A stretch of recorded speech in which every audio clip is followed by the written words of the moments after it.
I had always had a dream to write a book. And it wasn't even just a dream. I would say that it was God urging me to do it. And I procrastinated on it time after time after time again. I would start, stop, overthinking the process, throw it all away, start again.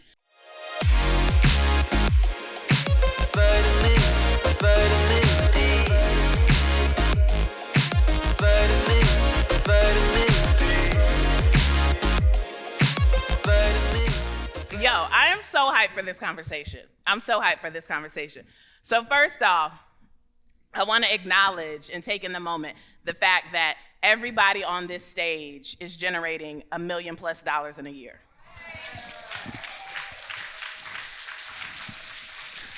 And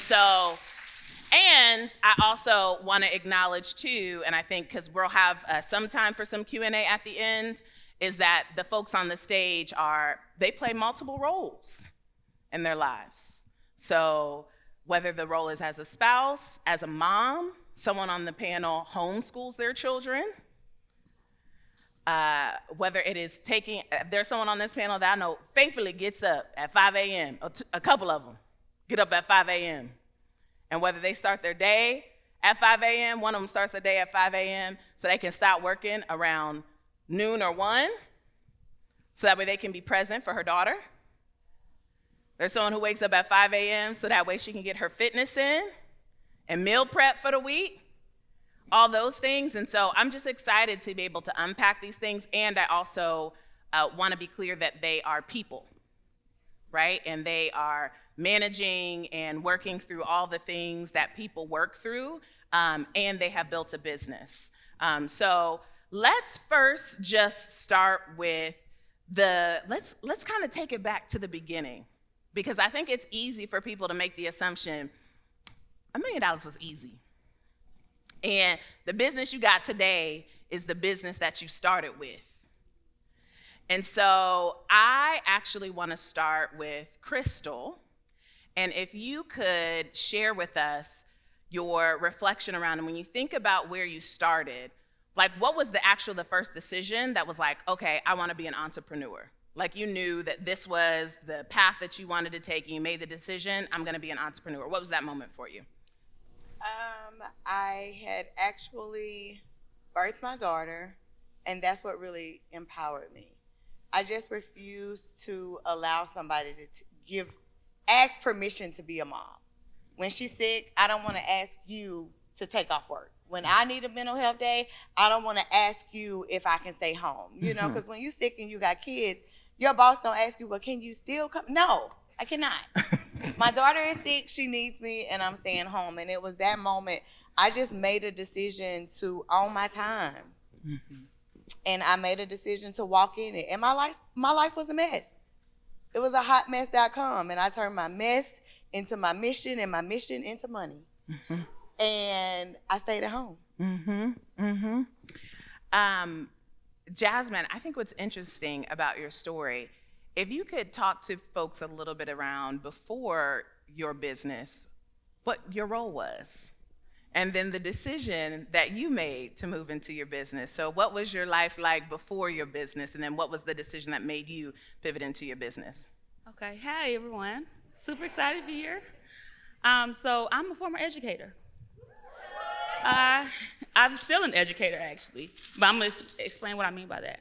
I was a middle school educator, language arts, for 12 years, taught 6th, 7th, and 8th grades, inclusion, high achiever, gifted, all the things, was department chair, department co-chair, sponsored activities, all the things over those 12 years. And during my 12th year, I made the decision to transition out of education, and it wasn't by choice. I was not ready. And I went into full-time entrepreneurship during that time. I want to make sure I answer the question. Of what was the decision that prompted you to go into entrepreneurship? And because I know a little bit about your story, I know that your current business wasn't your first business. No, it wasn't. And I would label you a serial entrepreneur. And so if you could talk to us a little bit about when you were because you actually started your business while you were still teaching. Hey there, I know you're enjoying this great conversation. However, I want to make sure that we are connected, and specifically in these Instagram streets. So go ahead, take a moment, head over to Instagram while you're listening and follow me at _Jordan Thomas on Instagram. You could also just go to the show notes and click the link, but give me a follow to make sure that we're connected. And I'll see you in the IG streets, my friend. Yes, I started my business while I was teaching. I come from a family of educators, ministers, and entrepreneurs. So I grew up seeing my grandparents operate their Subway franchises, helping my father in his Subway when I was 13, 14. So I was always around it. My grandfather owned the only Black-owned shoe repair company in Columbus, Georgia when I was young. So I grew up seeing businesses, but I didn't see necessarily successful businesses, right? They weren't profitable. It was always, outside of my grandparents, everyone else was always on the struggle bus, right? But I had entrepreneurship and education in me. And so me, like a lot of educators, I was always trying to make some side money, right? I knew a lot of educators that had side hustles going on. You're making candles, you're doing this, you're doing that. You're selling the MLMs. I did Melaleuca. The Noni juice, what was that artist, that crazy rap thing. Then I started doing Beachbody with Sean T. Right, it works, you know it. So I tried my hand, and what I realized is that if I'm gonna put all this energy and effort and going into and going into these meetings and creating these parties to try to get people into my downline, why can't I put that same focus, effort, and energy into my own thing? Because it was a lot of time, it was a lot of effort. I will say that those MLMs taught me how to get out of my shell, taught me how to talk, taught me how to sell, right? But I had always had a dream to write a book. And it wasn't even just a dream. I would say that it was God urging me to do it. And I procrastinated on it time after time after time again. I would start, stop, overthinking the process, throw it all away, start again, until I was at home on bed rest with my son. He was a breech baby. And I was at work and in my classroom, and I started having back pain they were just painful. So I went to the doctor, and I didn't go back to work after that. She was like, I can't send you back to work. You're going home. And I was 5.5, 6 months. I said, I'm going where? For how long? So she sat me down, and I had no choice but to go home. And I was on bed rest. I couldn't move. I couldn't do anything. And I was sitting there looking at the four walls every single day, eating snacks, watching, keeping up with the Kardashians and any other type of reality TV while my son was kicking my stomach and everything else on the inside of me. And so I looked up one day and I said, you know what? I can either come out of this different than what I came into it, or I can come out the same exact way. I've got time. Let me make use of the time that I have. And it was in that moment that I shifted my mindset. And what I struggled with for 10 years, I finished in 2 weeks. And 18 months later, made $125,000 and was able to walk away from my career after dealing with harassment and bullying, I would say, from my supervising boss. So you made 6 figures while I was a teacher. I made 6 figures while I was in the classroom, online. And so that's why I say, like, even now I still teach. I just do it in a different space. I'm even in school working on my doctorate in leadership and curriculum. So I still teach, but it's in the online space, and it's the things that I like to teach on my own time and watch. The reason why I'm so obsessed with your story is because as a outsider, but like as someone, looking in, to me, it's not a coincidence that you were an ELA teacher and you help people become authors. Right. Absolutely. You know what I mean? Like, I'm like, yo, right? And so, like, I think it's just a beautiful example of just like, you have existing gifts. And to your point before of just like educators are always trying to, we're trying to find extra money, we got side hustles. All the questions you are asking around, well, do I need to get permission from my boss or will someone pay me? You don't ask them questions if you're trying to drive for Uber. You don't ask them questions if you were getting a retail job. You don't ask them questions if you were working side hours at the group home. You don't ask those questions if you're tutoring after school, right? But for some reason, when you decide to bet on yourself and start a business, now it's, well, will anybody pay me? I've never heard someone who was a teacher trying to be an Uber driver, well, will anybody pay me? Do I need to get permission and tell my boss? Right? So I just throw that back as a reflective opportunity, again, to be able to hold up the mirror of the ways in which we get in our own way. There are so many, Go many ahead. transferable skills that you have as educator. I walked in here, I was like, oh my gosh, I told LB, I said, oh my gosh, I'm so happy and elated to be here, and I absolutely love what you're doing for Black educators. I'm telling you, like, to be in a room full of Black educators, degreed, accomplished, right? One of my things was, I have the bachelor's, I have the master's, I have the specialist, I'm working on the doctorate. I'm going to get paid what I am worth for my expertise, right? And so, you know, like in education, you get paid based on your number of years and the number of degrees that you have. But it's only like that in education. Even while you're in the classroom, you can leverage your expertise. The ability to create lesson plans, that's curriculum development. Where corporations are paying 6 figures for people like you to come in and train their staff. And a lot of it can be done virtually.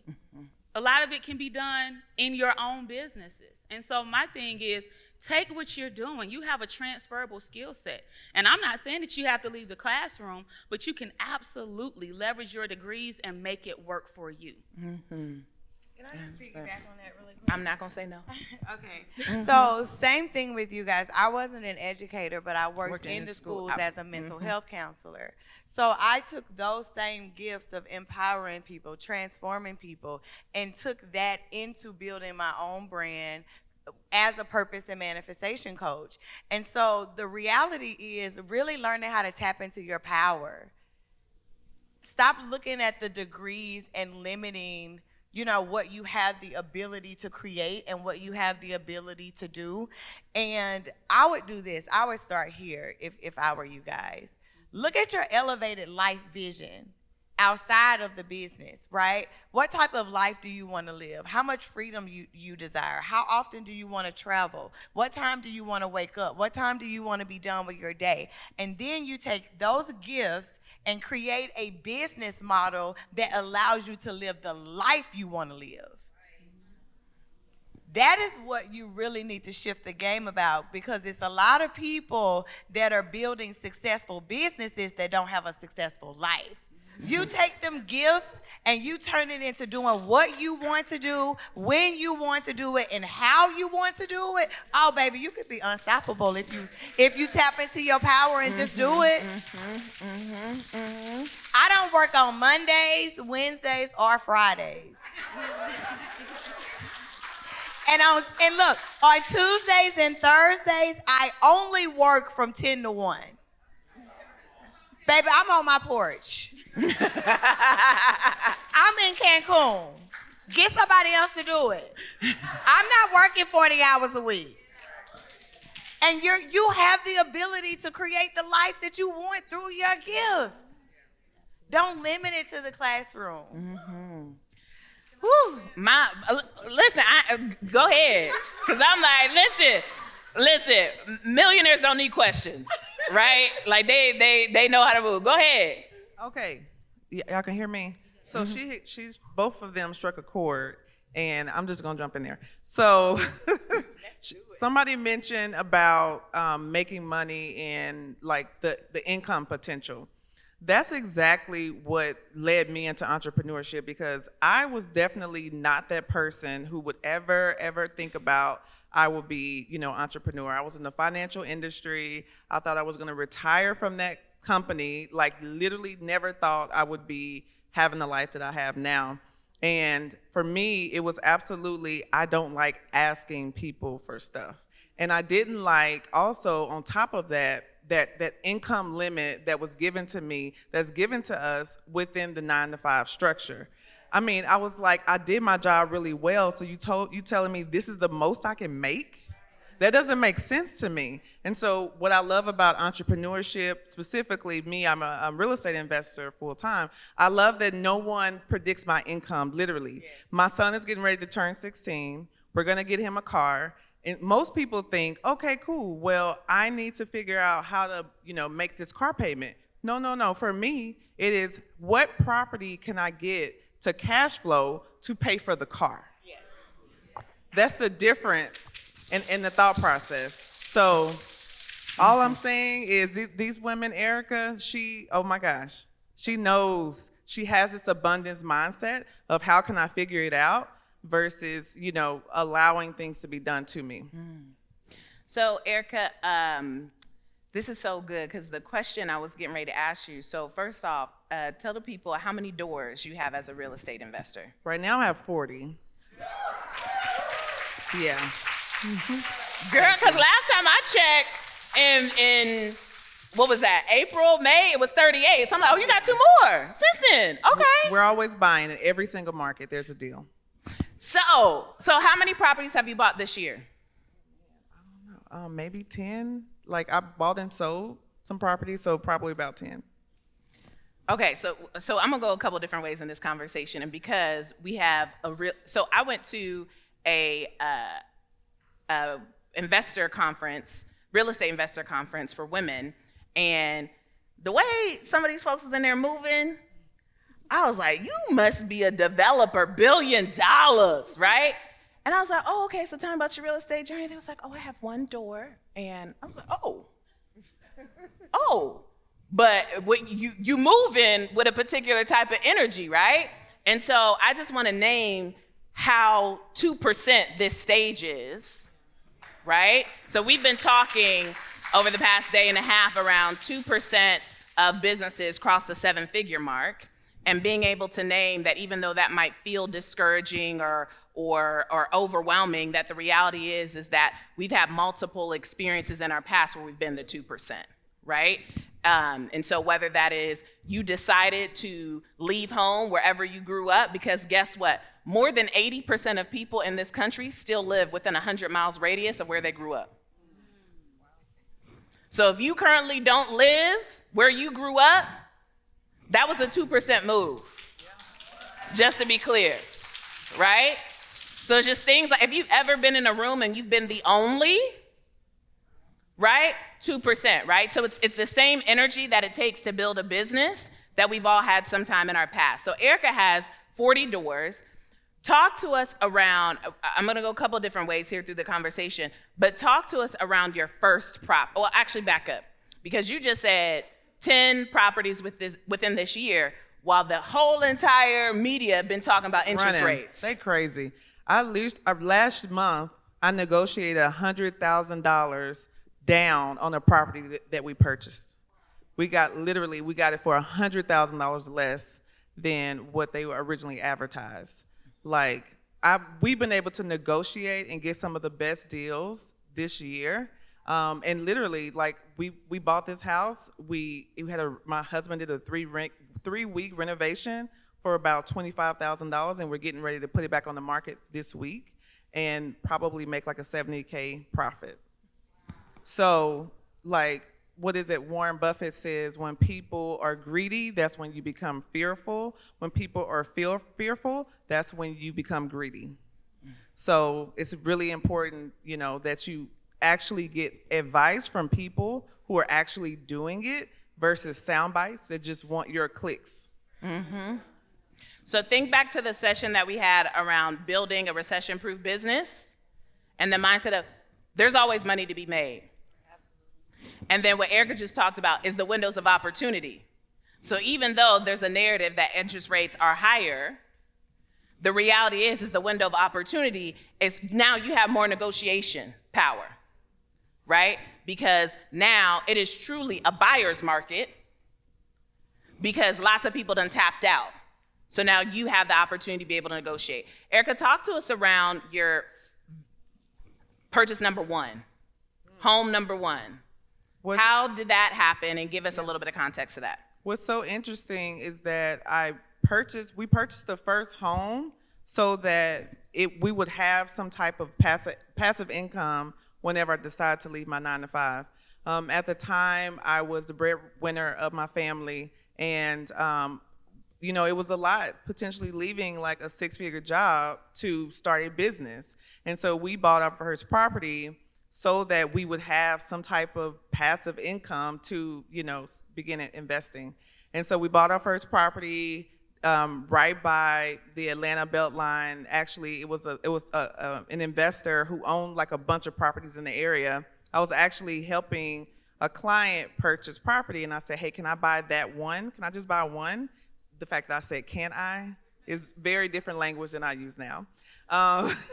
And we bought one property, and we actually sold that for $60,000, and we sold that property this year for $425,000. It's been like 5 years.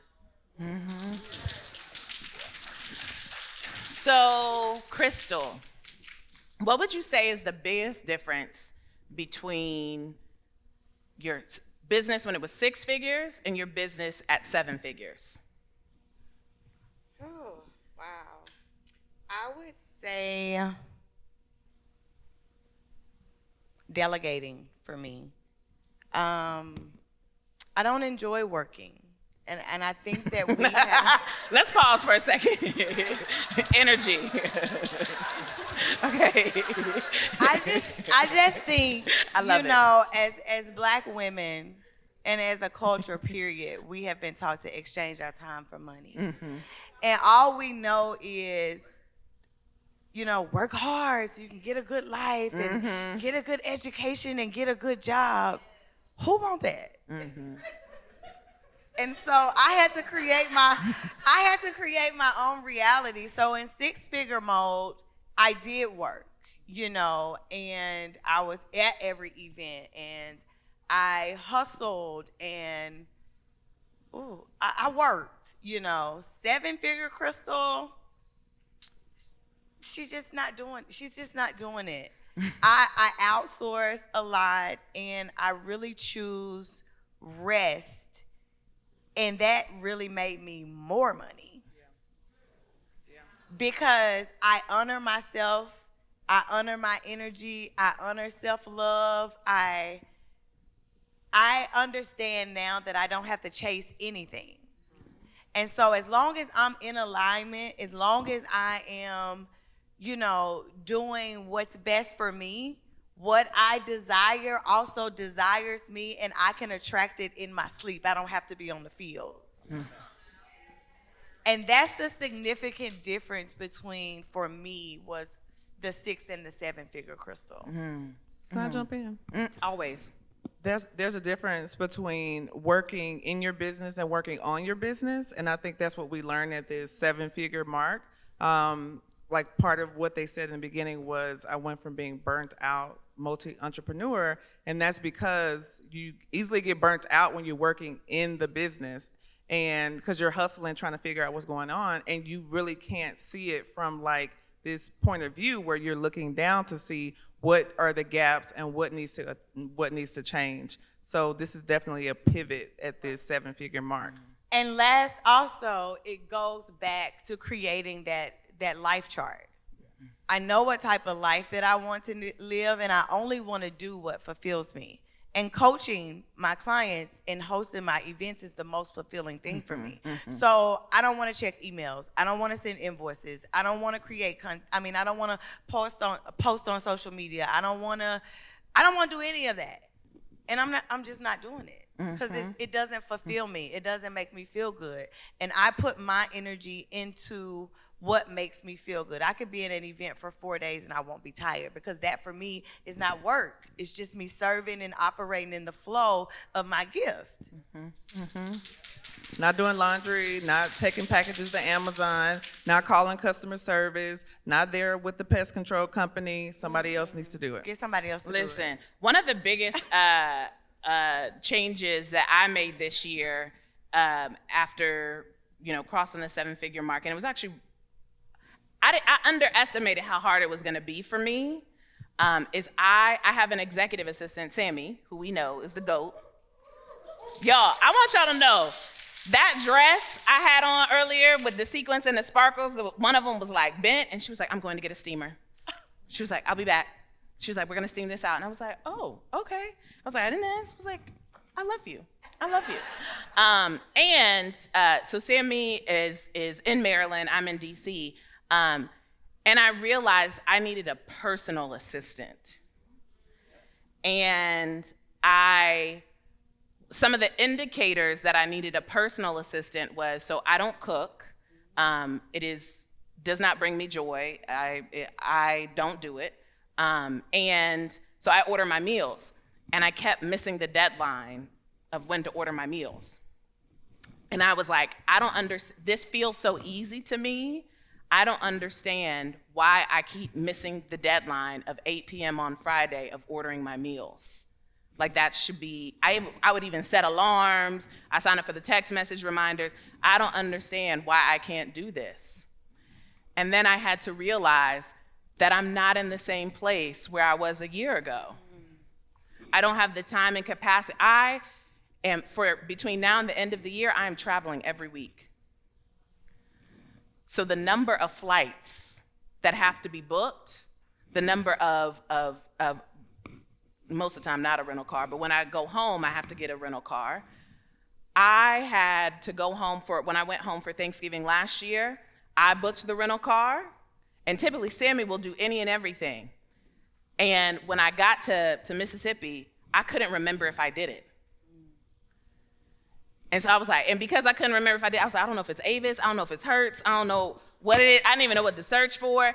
And in that moment, I was like, I have got to release what I'm thinking. I'm judging myself for not being able to do those things, when in the reality is, I don't have the time and capacity. I need a personal assistant to be able to support me in these things. And I hired her maybe 2-3 months ago. She's local to DC. And when I tell you, it has changed my life. And I have been able to get free from those pieces. And so I just say that because for many of us, the reality is those things are not even 4-figure tasks, they're like 3-figure tasks. And I'm judging myself for not being able to do a 3-figure task while I'm over here because I'm focused on the 6- and 7-figure tasks. Right? And so that's a part of the mindset shift. And I also name from a gender standpoint, because I'm making the assumption, men, y'all can let me know, men don't be judging themselves if they can't cook, right? They ain't judging themselves that they weren't able to do laundry. And I think also, it's not even a matter if you can. Right. It's a matter of you didn't desire to. Right. Because I hired my mom. I retired my mom. I was 37, and then when I hit like I forgot what clap number. For that.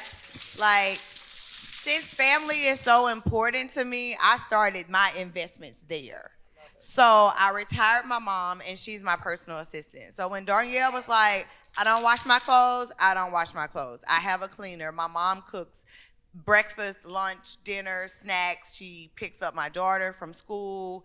She literally takes care of the entire house. But she has her own, we call it apartment B, downstairs. And she, and she's able to travel, she's traveling the world.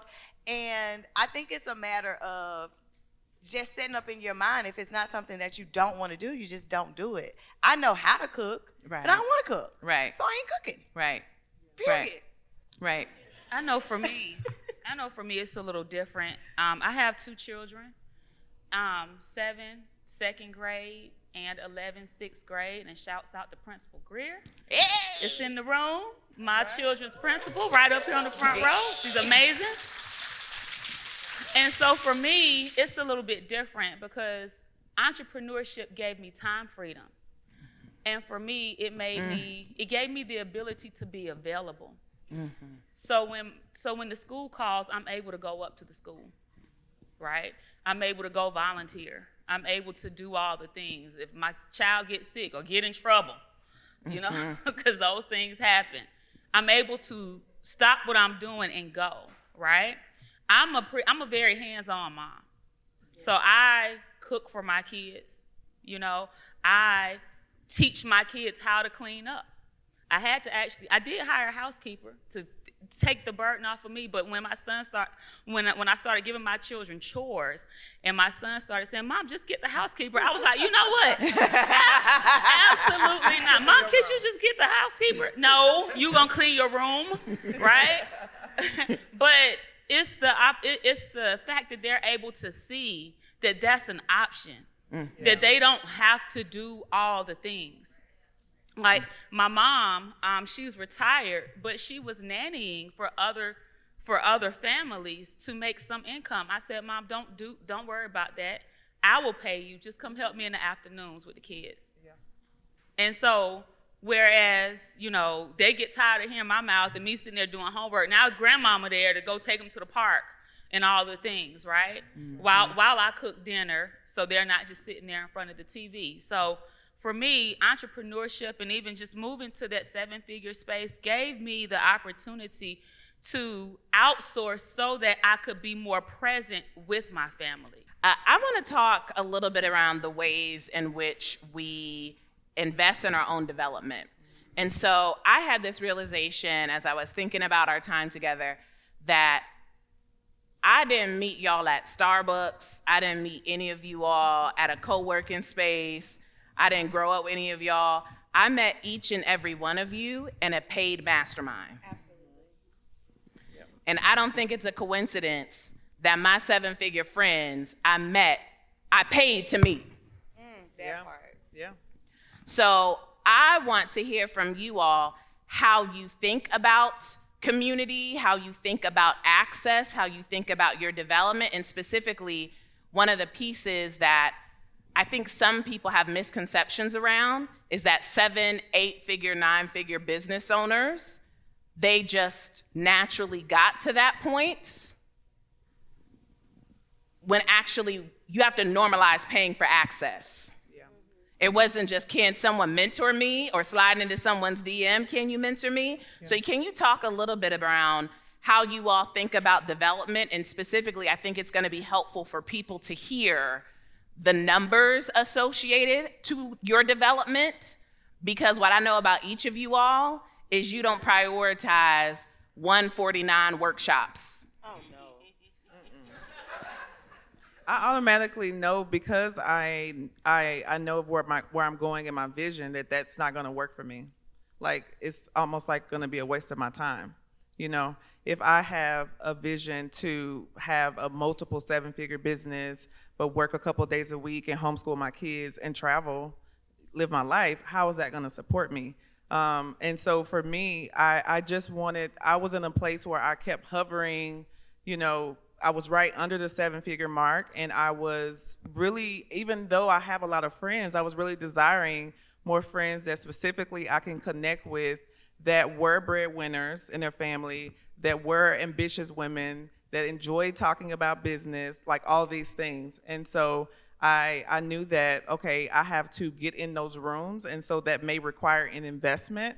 But if I believe that I can make the return on my investment worth it, then I'm willing to do it. And so I've definitely paid, you know, up to 6 figures for coaching.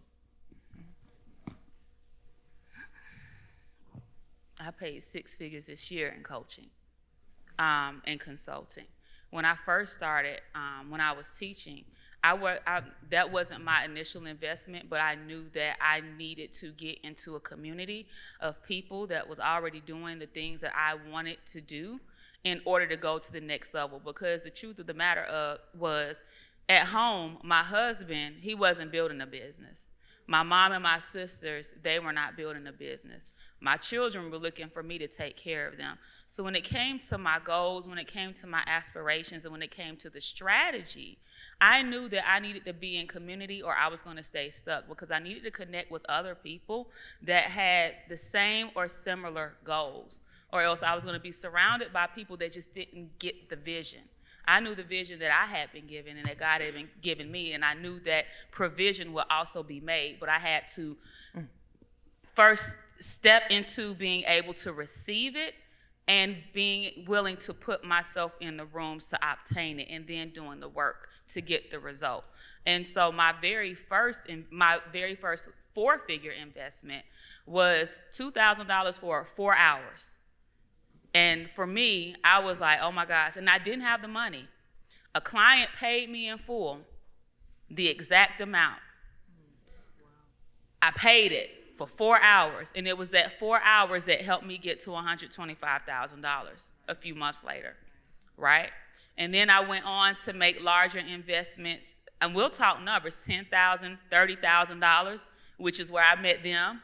And even now, the programs I'm in now are $48,000 and $50,000.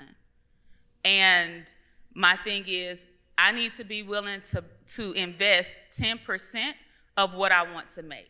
So if I want to make 1 million, if I want to, or capitalize on the million that I made and make 1.5 or 2 million, then I need to invest at least 10% of that.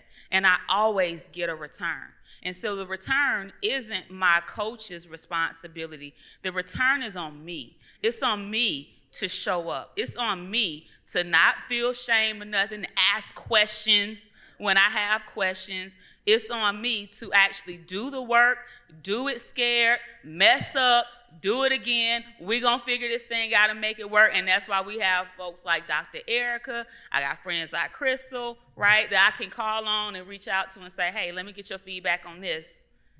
You know, and we're all in this together. Mm-hmm. Mm-hmm.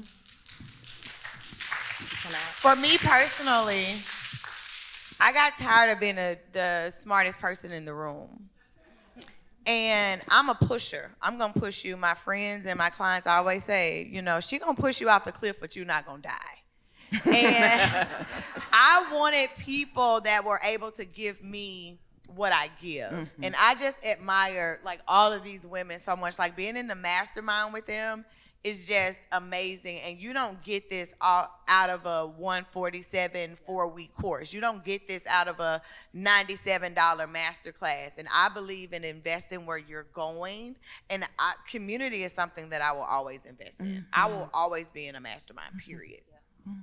And you know how, like, you get in rooms or you're trying to talk to somebody and, you know, because you just had this recent breakthrough, like you mentioned, like, oh, I need to hire a personal assistant. Everybody don't get that. You said that to the wrong person, and they're like, oh, you think you this right now. And do, and is. Yeah, yes. Listen. Exactly. Listen. So that's a curated type of environment. I remember hitting up Jasmine and being like, where'd you find your house manager? Right? Like, who can you send that text to? Oh, tell them about our conversation. Oh, yes. Yeah, okay. Yes. Okay.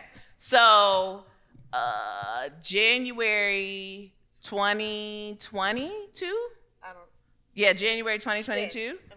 So, we were in Mexico sitting at lunch together, and I was thinking through my strategic planning. And I had it in my strategic plan that I would host a small retreat in 2023 because I had never done a live in-person event before. And so Crystal and I were actually having lunch, and I knew Crystal does events. And so I'm like, yo, I'm thinking about doing this. Like, I'm thinking 2023 will be a small in-person event. I'm thinking 30, 40 people. Mind you, we talking a year and a half ago. That I said this year I would be hosting a small retreat for around 50 people.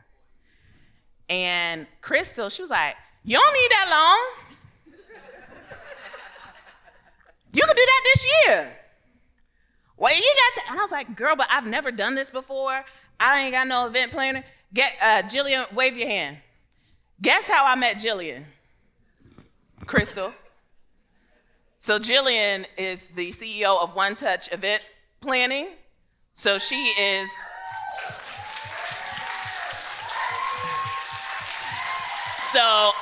our event planning partner as well with her team in the back.